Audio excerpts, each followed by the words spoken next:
Bonjour à tous. À partir d'aujourd'hui, je souhaite faire une série composée d'épisodes courts qui sera consacrée à l'Empire romain, sa grandeur, son déclin et sa chute, ou plutôt ses nombreuses métamorphoses, puisque pour moi l'Empire romain ne s'est pas effondré en 476, même si c'est la date symbolique que l'on retient, pour séparer la fin de l'Antiquité du début du Moyen Âge. Vous allez voir dans cette série que 476 est une date qui est bien plus mineure qu'il n'y paraît, même si elle est très pratique et enseignée bien sûr, tout comme -27, c'est bien sûr le début de l'Empire, mais on pourrait aussi estimer qu'il y a un empire sans empereur avant -27.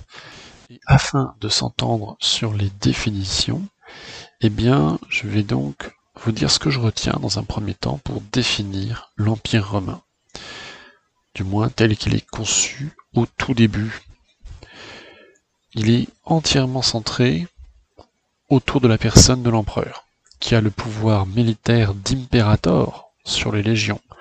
Imperator, c'est un titre légèrement tardif dans la République romaine, qui apparaît véritablement au IIe siècle avant Jésus-Christ, lorsque Flaminius gagne à Cynocéphale contre les phalanges macédoniennes et se porte garant de la liberté des cités grecques.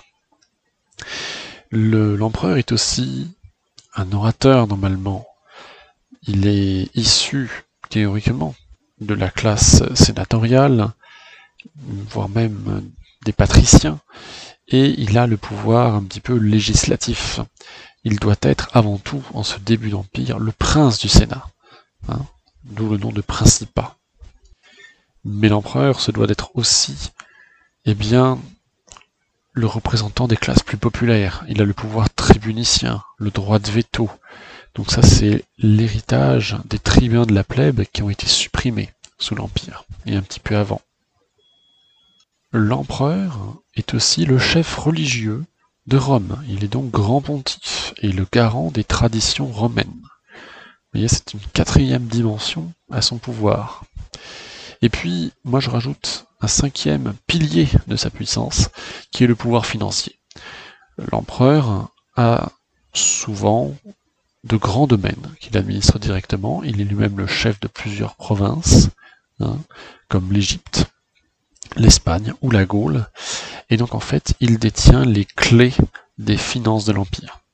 Ce qui fait que lorsqu'il légifère, c'est lui aussi qui a, entre guillemets, l'essentiel du poids économique de l'Empire qu'il peut entraîner avec lui. Et c'est important. Pour qu'il y ait un empire, il faut aussi qu'il y ait un territoire suffisamment étendu. Et ça, c'est relatif.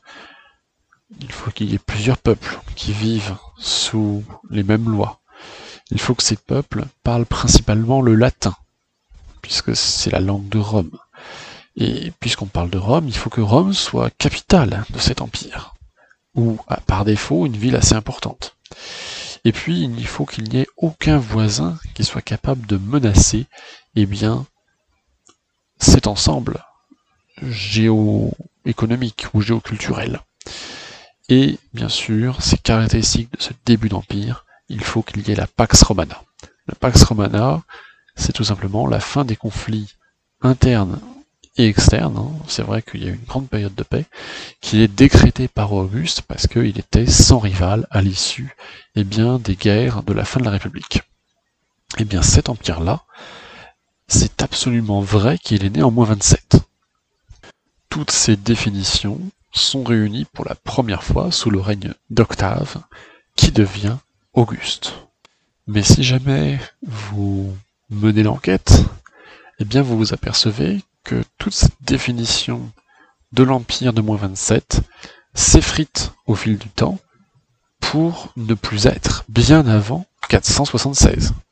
Et c'est précisément pour cette raison que je vais faire le point sur des dates différentes de 476 pour vous expliquer les mutations de l'Empire plus que un mythe du déclin ou de la décadence qui irait jusqu'à l'effondrement final.